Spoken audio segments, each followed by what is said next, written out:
del versículo 1 al versículo 13. Vamos a leer de manera alternada.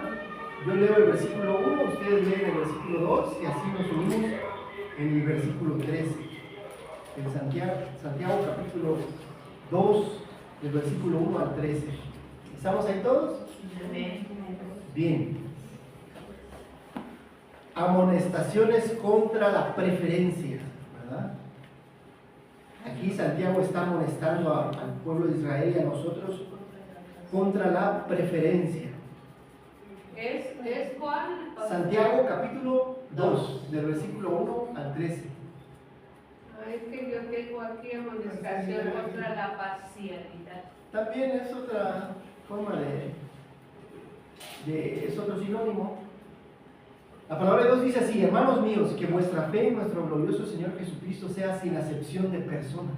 Porque si en nuestra consideración entra una imaginación de oro y ropa espléndida, y también entra un pobre vestido atractivo. Y miráis con agrado al que trae la ropa espléndida y le decís: siéntate tú aquí en buen lugar, y decís al pobre: estate tú allí en pie, o siéntate aquí bajo mi estrado. No hacéis distinciones entre vosotros mismos y venís a ser jueces formando los pensamientos. Hermanos míos, amados, oíd: ¿no ha elegido Dios a los pobres de este mundo para que sean ricos en fe y herederos del reino que ha prometido a los que le aman? Pero vosotros habéis abandonado al hombre, no es los ricos, y no son ellos los mismos que os arrastran a los tribunales. ¿No blasfeman ellos el buen nombre que fue invocado sobre vosotros? Si en verdad es cumplida la ley real conforme a la Escritura, amarás al prójimo como a ti mismo, y hacéis. Pero si hacéis acepción de personas, cometéis pecado y quedáis convictos por la ley como transgresores. Porque cualquiera que guardar toda la ley, pero ofendiere en un punto, se hace culpable de todo. Porque él dijo: no cometerás adulterio, también ha dicho: no matarás. Ahora bien, si no cometes adulterio pero matas, ya te has hecho transgresor de la ley.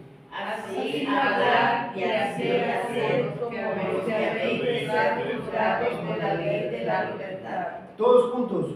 Porque juicio sin misericordia se hará con aquel que no hiciere misericordia, y la misericordia triunfa sobre el juicio. El título de esta predicación es La regla de oro. La regla de oro.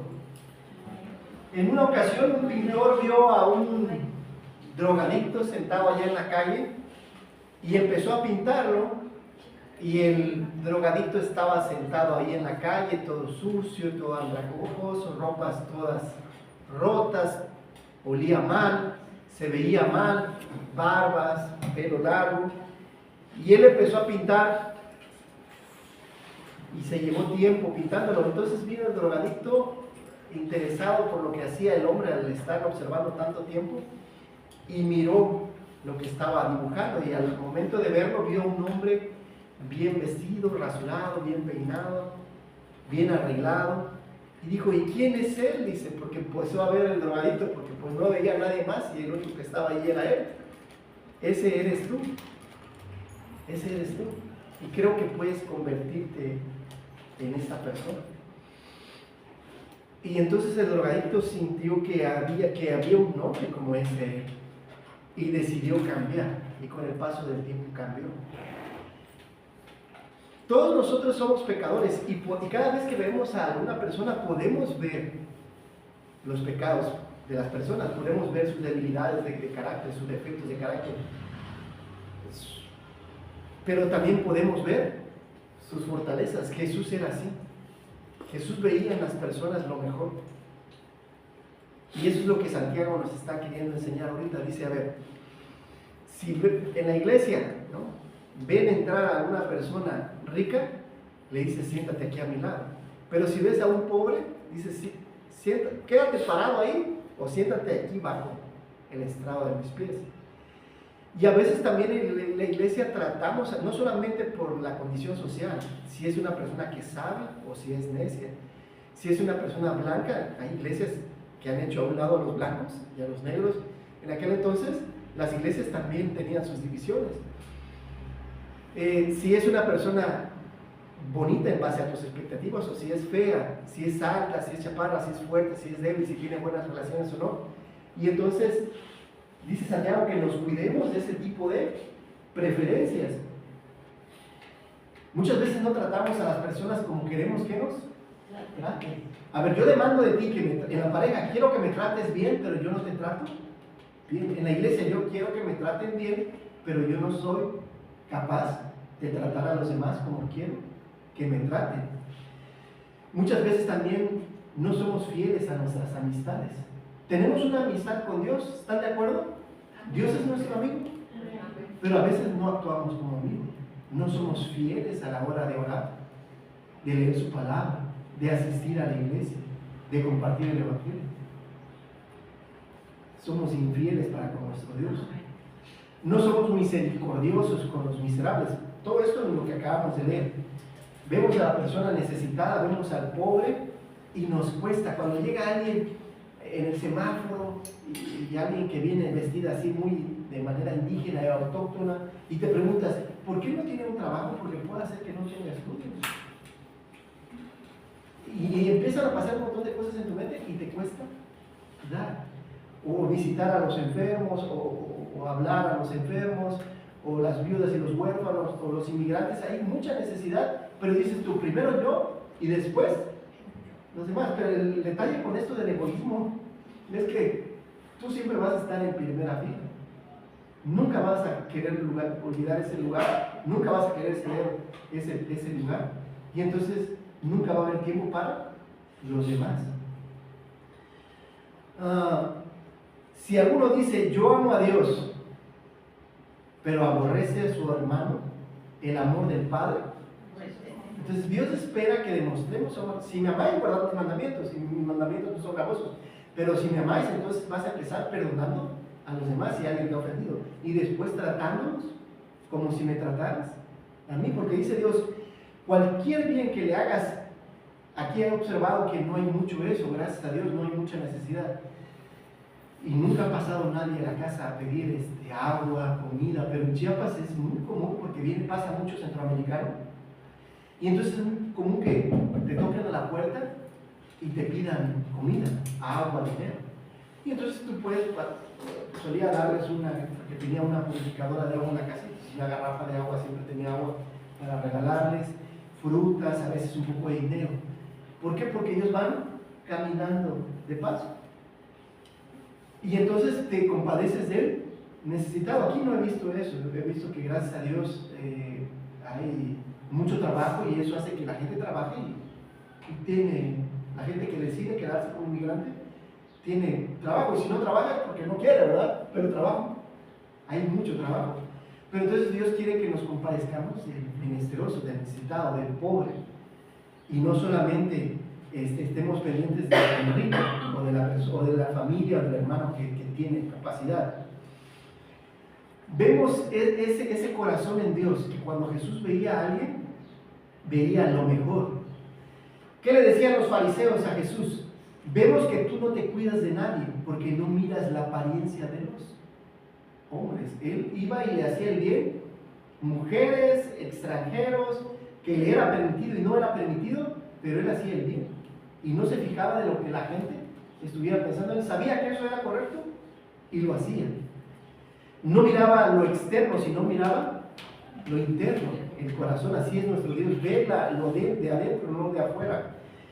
Cuando Cristo ve a la viuda dando todo lo que tenía, dice, esta dio más que todos los que traían sus barriles llenos de dinero, porque esta dio todo lo que tenía, y estos dan el cambio que traes, la feria que traes en el bolsillo, eso es lo que dieron los ricos.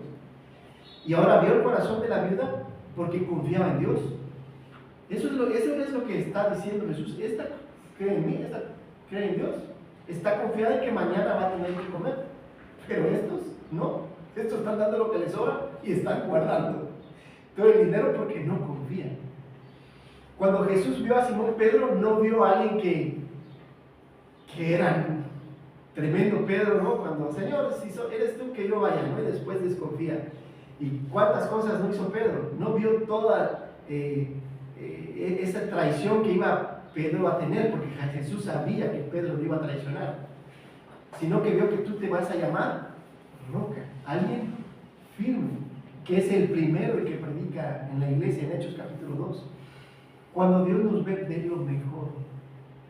Y algo que he observado mucho aquí también, y no sé, todavía no sé, no he platicado con muchos de ustedes y con muchas personas, tal vez lo que vivieron en el 2010 cuando estuvo la guerra del narcotráfico, o tal vez ya sea la cultura así, no sé todavía, pero la gente aquí es muy desconfiada.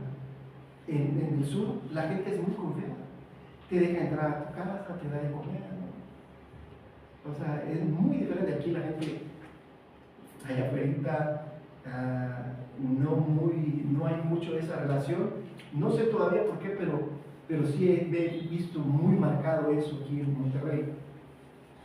Cuando vio Jesús a Mateo, el recaudador de impuestos, no vio a alguien que había traicionado a su nación al estar pidiendo impuestos.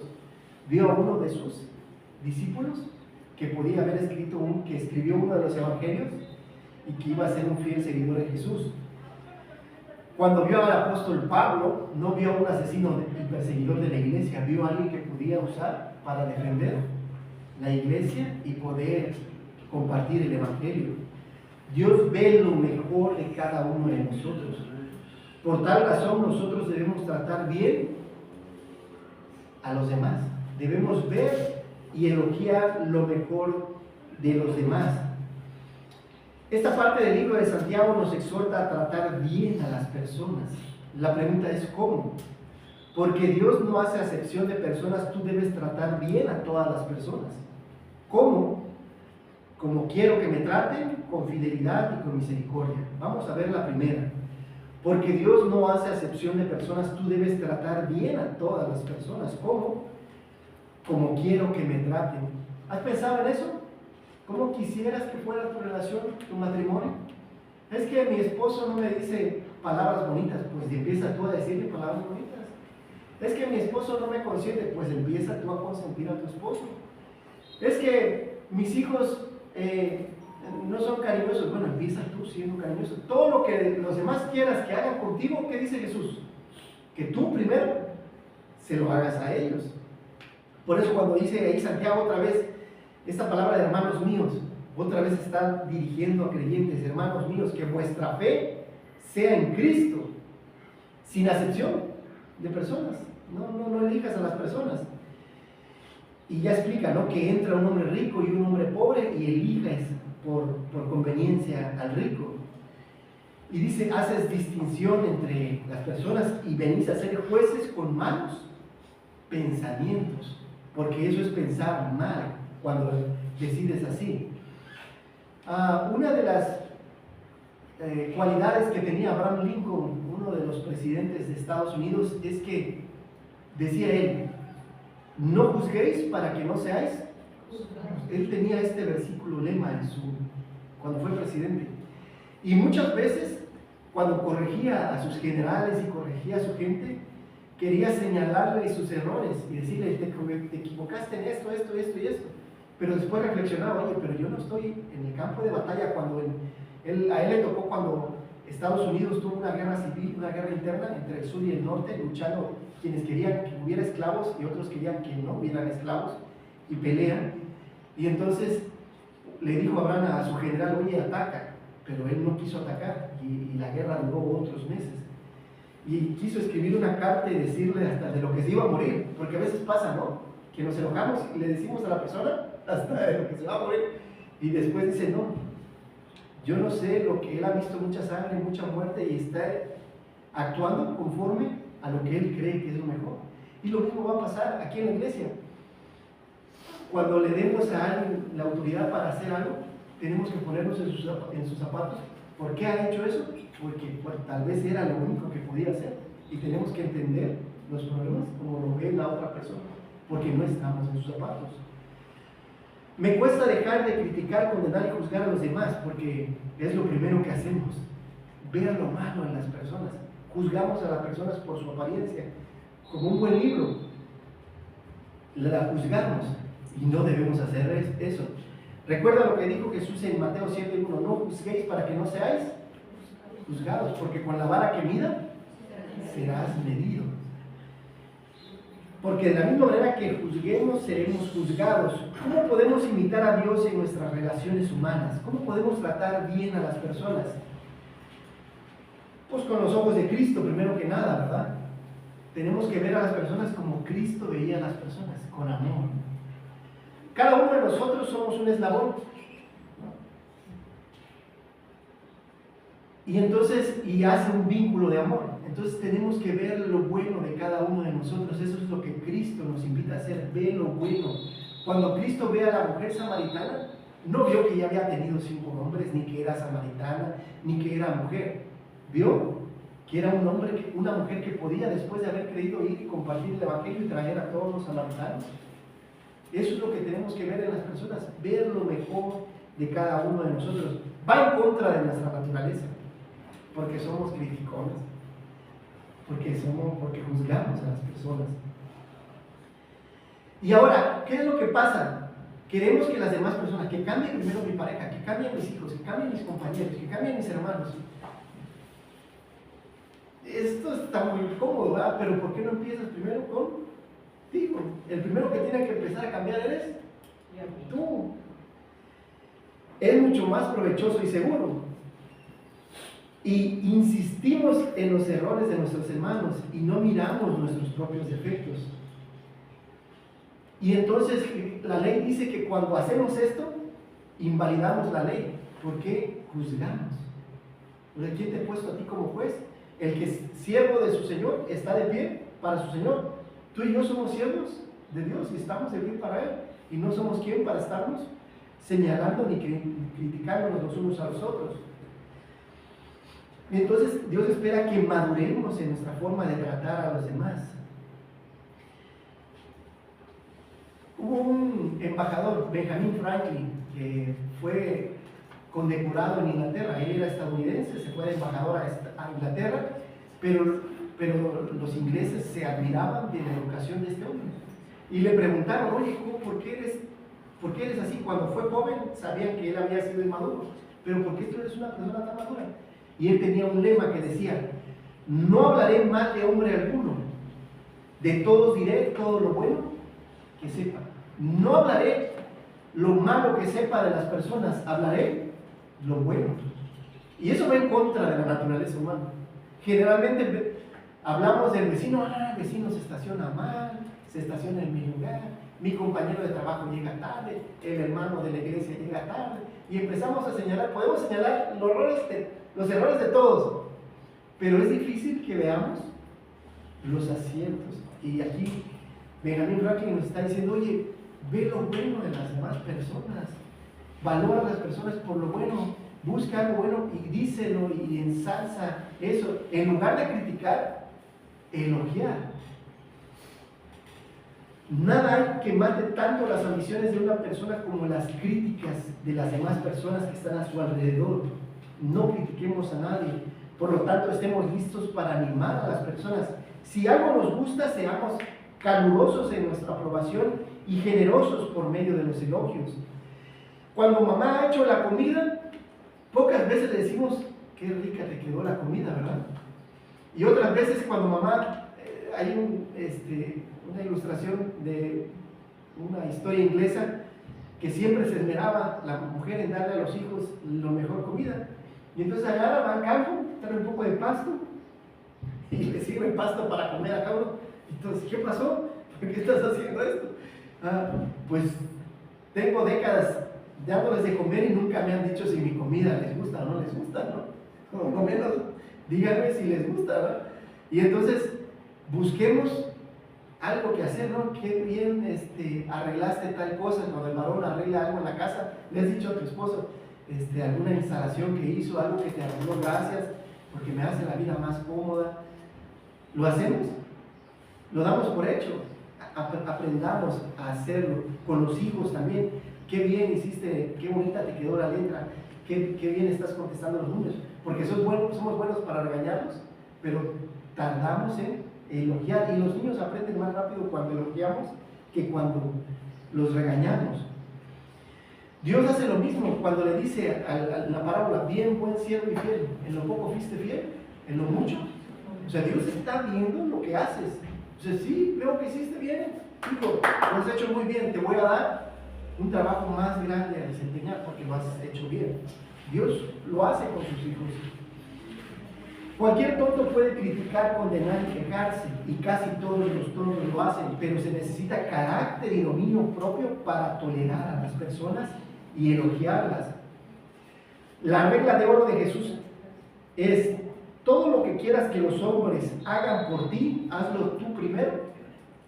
Todo lo que los demás quieres que ellos hagan contigo, tú hazlo por ellos. Si cuando llegas a visitar a alguien te gustaría que te ofrecen a comer, ¿qué tienes que hacer? Ofrécele de comer a la persona que llegue, ¿verdad? Cuando llegues a un lugar y quieres que te ayuden, ¿qué es lo primero que tú tienes que hacer? Ayudar. Pero estamos en nuestro trono de egoístas que queremos que todos me sirvan, en la casa, en la iglesia, donde quiero que vaya, quiero que me traten como rey, como reina. Esta enseñanza está fundada en: amarás a tu prójimo como a ti mismo. Aquí es lo que acabamos de leer: amarás a tu prójimo, que es el segundo y más grande mandamiento. Antes de criticar a alguien, ponte en su lugar. Y pasa que yo he ayunado 10 días, lo más que he ayunado son 10 días. Y los primeros días tenía mucho hambre y los últimos días ya no sentía tanta hambre. Pero imagínate que le quitáramos a tu familia la comida durante 10 días. Ya, ¿cómo va a ser, verdad? Tú estás ayudando por decisión propia, pero ¿cómo le vamos a quitar a nuestros hijos la comida, a nuestras parejas? Pues es lo que pasa cuando no elogiamos o no valoramos o no señalamos lo bueno que están haciendo. Gracias por trabajar todo el día por nosotros, porque traes comida a la casa. Gracias por limpiar la casa, porque tener siempre limpia la casa. Y busca algo sincero, ¿verdad? Porque si la casa está patas para arriba, no le digas eso. Algún día que les quedó muy rica la comida a tu pareja, pues dile: oye, qué rica te quedó la comida. Suelo hacerlo con mi esposa cuando me gusta lo que hace. Sé que no le digo todos los días, ¿verdad? Pero igual, empecemos con la pareja, porque el anhelo de ser apreciado está en el corazón de cada persona, el ser amado. Lo expresemos con los padres, con los hijos, con los jefes, con los hermanos, con los compañeros de trabajo. Pablo nos enseña en Filipenses 2:3: nada hagáis por contienda o por vanagloria, antes bien con humildad, estimando cada uno a los demás como superiores en algo. Nuestros hermanos son superiores, entonces valoremos esa parte en que son superiores a nosotros mismos. La primera verdad nos lleva a la segunda verdad: porque Dios no hace acepción de personas. Tú debes tratar bien a todas las personas. ¿Cómo? Con fidelidad. Porque Dios no hace acepción de personas, tú debes tratar bien a todas las personas. ¿Cómo? Con fidelidad, aún hasta la que te cae mal. Y vuelve a decir el versículo 5: hermanos míos, oíd, Dios nos ha elegido a los pobres de este mundo para que seamos ricos en fe. El rico confía en sus riquezas, pero tú y yo somos ricos en la presencia de Dios, en su espíritu, en su palabra, y herederos del reino. Vamos a heredar los cielos, estaremos con Dios. Entonces, nuestras riquezas son eternas. Las riquezas de las personas más ricas de este mundo son temporales, no son eternas, no se las va a poder llevar al cielo. Pero tú y yo, la fe nos las vamos a llevar, el amor por Dios, por los hermanos, las obras para gratitud por Dios, son cosas que Dios va a valorar. Entonces son cosas que vamos a poder llevarnos, que ha prometido Dios a los que le aman. Y ahora dice: porque los ricos afrentan al pobre. Y dice: ¿y para qué te haces del lado del pobre si son los que te llevan a los tribunales? Y ellos blasfeman el nombre de Dios porque confían en sus riquezas antes que cumplir en Dios. Y entonces dice: por eso debemos amar al prójimo. Dice: y Dios no hace acepción de personas. Y entonces dice, toda la ley, si alguno miente pero no roba, ya se hizo, ya transgredió la ley o ya faltó a la ley. pero ya no estamos bajo la ley, sino bajo la gracia, ¿verdad? Y ahora el amor de Dios nos constriñe y nos lleva a Cristo. Por eso ahora podemos cumplir la palabra de Dios porque estamos en Cristo. Hay una historia de los guardacostas, sí saben, ¿no? Los que cuidan cuando están en la playa, los que se acaban de ir allá a la playa y van regresando, que hay unos bywatch o algunos guardacostas. Y empezó en algunas islas donde naufragaban muchos barcos, y había mucho naufragio, y entonces ellos se lanzaban con unas cámaras de llantas y sacaban a la gente. Y entonces mucha gente agradecida empezó a invertir en estas casas de guardacostas. Hicieron una casa, antes era solamente bajo los árboles, de ahí compraron lanchas, motos, equipos, y fue creciendo, y la gente que iba a se salvaba, llegaba y era parte del club. Pero ahora hacían fiestas, y cada vez se olvidaban un poquito más de la gente que se estaba ya ahogando en el mar, y hicieron muchos clubes de guardacostas, y a ratito se hizo un pleito, que unos querían ir al mar a salvar a la gente y otros querían quedarse a la fiesta, porque pues había fiesta todos los días. Y entonces llegó un momento hasta que se separaron, y que ya los clubes eran más para hacer fiestas, porque ya no querían. El propósito y la mente, la razón por el cual se había hecho todo eso era para salvar vidas. Y muchas veces pasa eso en la iglesia, que a veces nos llegamos a sentir tan cómodos en las iglesias y tenemos todas las comodidades que son para nosotros, que ya llega a ser un club social, pero la razón por la cual Dios funda la iglesia es para ir al océano de este mundo y pescar hombres y salvar vidas. Dios nos lleva a este mundo para compartir el evangelio y traerlos a Cristo y compartirles. Tengamos ese cuidado de la fidelidad por la cual Dios nos ha dado la iglesia, seamos fieles en la iglesia. Cuando habla aquí de la fe, dice que seamos ricos en la fe. No se refiere tanto a la fe de Efesios 2, 8, 9, que es por gracia somos salvos por medio de la fe, sino que se refiere al hecho de los frutos del Espíritu: amor, gozo, paz, paciencia, fe. Pero esa fe se refiere más a fidelidad, que seamos fieles a Dios. A eso se refiere en nuestro diario andar. Me cuesta ser fiel.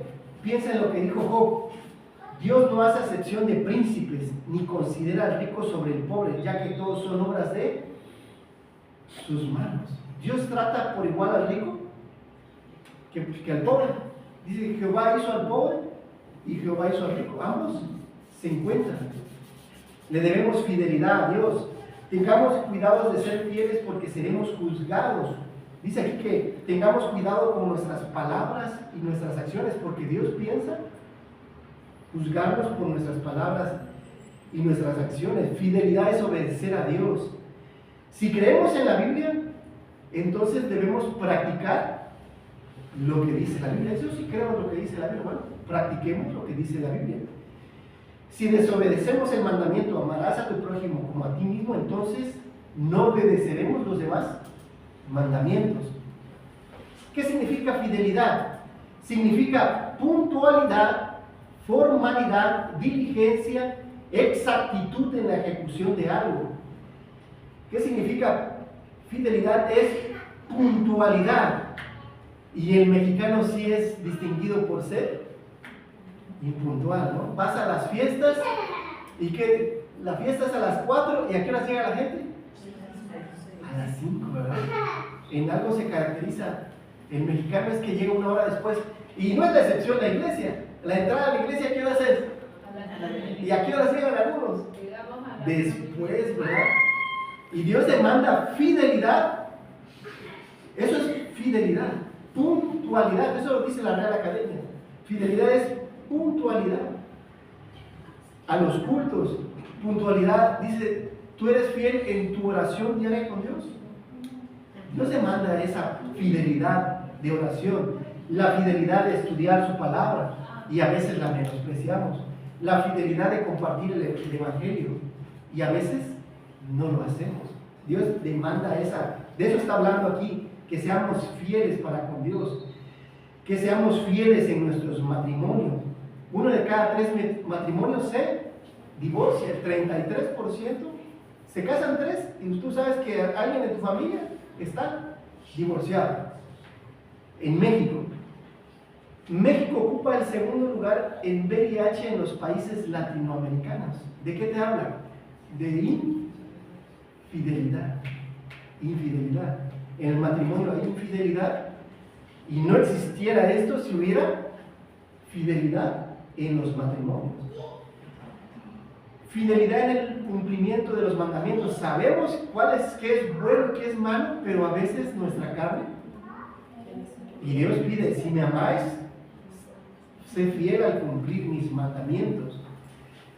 Fiel con el dinero. Hay tiempo en que hay mucha abundancia, Dios nos bendice, pero hay tiempo en que a veces no hay para pagar los gastos. Una fidelidad en la mayordomía es ahorrando. La palabra de Dios nos dice que ahorremos el 20%. Tal vez no lo hemos hecho y tal vez no sé si alguien quiera adoptar como principio esto, como regla, pero los que están empezando es ahorrar el 20%.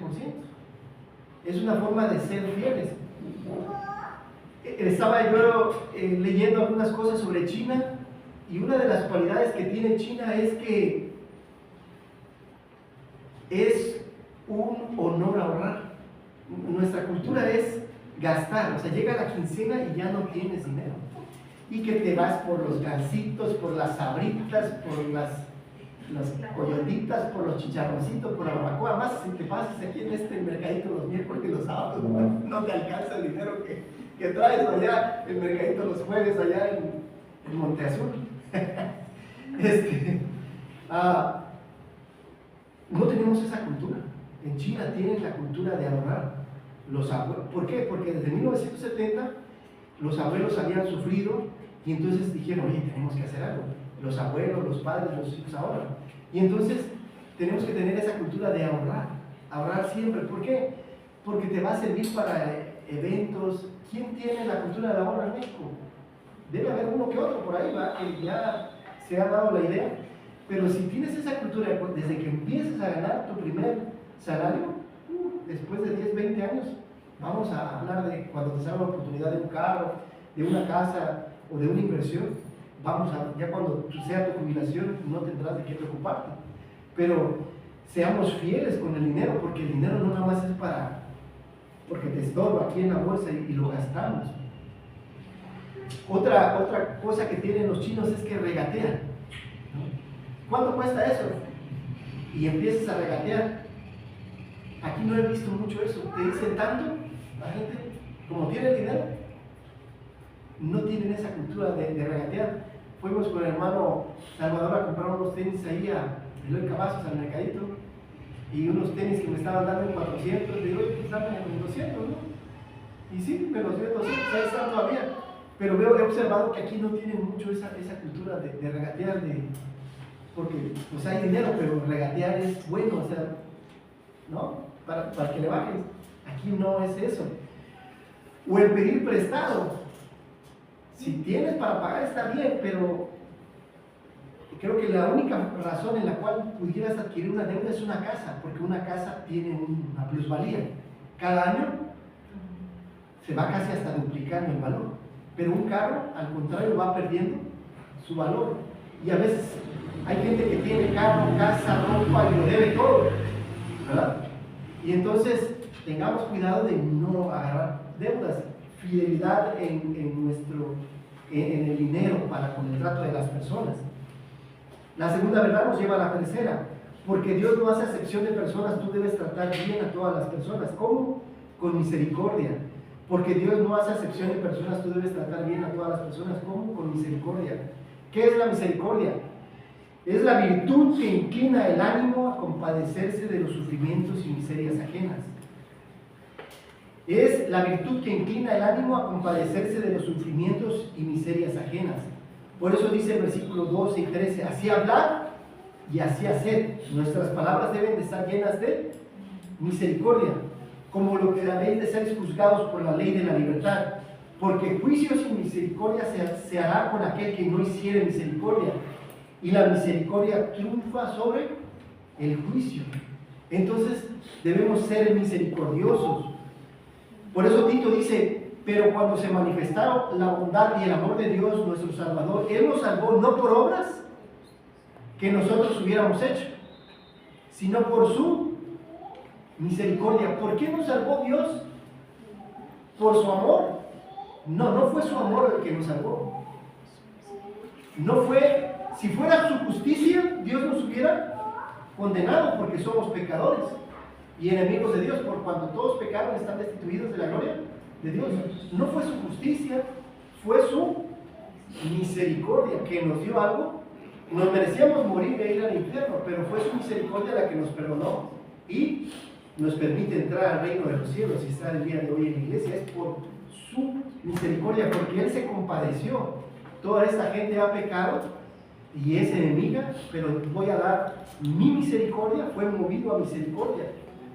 Como resultado debemos ser misericordiosos con las demás personas, porque Dios ha sido misericordioso para con nosotros.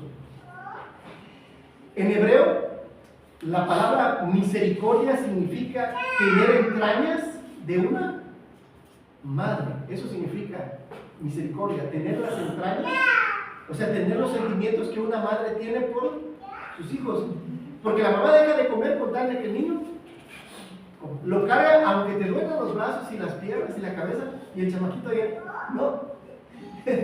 Y estás cansada y estás fatigada y das de comer y lo bañas y lo cambias y limpias la casa, y desde la mañana hasta que anochece estás para arriba y para abajo, ¿no? Esa es la misericordia que Dios quiere que tengamos para con los demás, un amor de madre hacia los demás, un amor protector, un amor que guía, un amor que cuida. La madre no se queja por falta de dinero, por el contrario, da gracias a Dios, ¿verdad? No se queja, esa quincena que trajiste no nos alcanza ni para la semana. No, la mayoría de las madres no son así, debe haber una que otra así, no dudo que haya así, ¿no? O alguna tóxica por ahí, pero la mayoría saben estirar, ¿no? Y ya tal vez no hay que comer carne, ya empiezan a comer verduritas, aunque aquí las verduras son muy caras, pero ya le van buscando y hacen que el dinero alcance, y muchas veces hasta ahora, ¿no? Ese tipo de amor debemos tener, de poder hacer con el dinero más. La madre tiene un corazón generoso para compartir con los que tienen necesidad.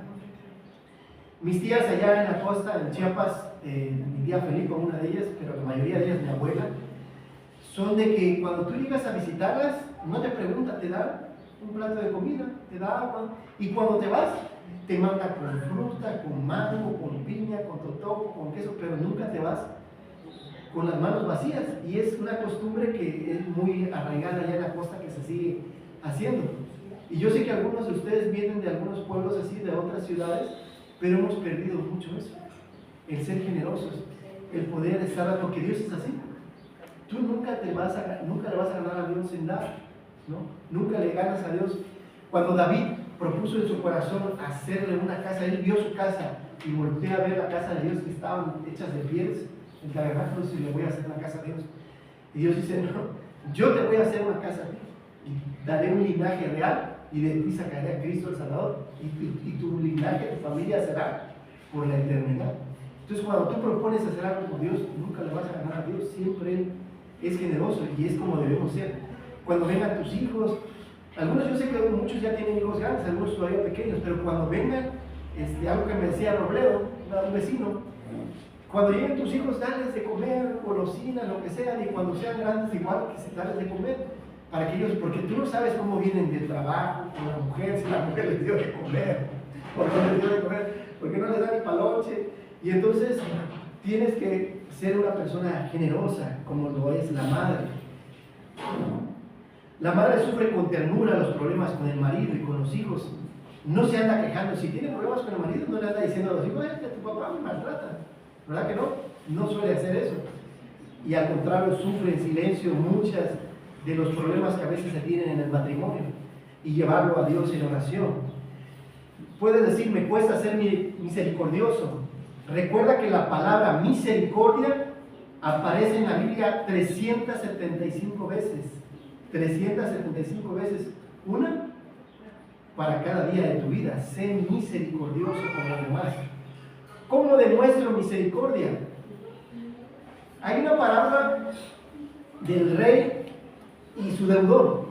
¿Se acuerdan? Había un rey que tenía un siervo y le debía muchos talentos, pero vio que no podía pagarle y le perdona la deuda. Pero este agarra y había otro que le debía unos cuantos pesos y agarra y lo manda a la cárcel. Entonces, ¿cómo podemos ser misericordiosos perdonando? Es una forma en cómo somos misericordiosos. Perdona las ofensas de algún hermano. Aquí, si alguien te ofendió, si tu pareja, tus hijos, tu vecino, algún familiar. Hay hermanos que nunca se vuelven a reconciliar porque se lastimaron hace 10, 20 años. Hay que perdonarse. Es una de las formas en que somos misericordiosos. Siendo compasivos también es como somos misericordiosos. Jesús lloraba y oraba por Israel y decía: a Israel he sido misericordioso, le he dado alimentos, lo he cuidado, lo he protegido, lo he guiado, y rechazó Israel a Jesucristo. Y aún así, Cristo seguía orando por su pueblo. Nosotros debemos orar por aquellos que son nuestros enemigos, por aquellos que desean nuestro mal. Debemos desearle el bien.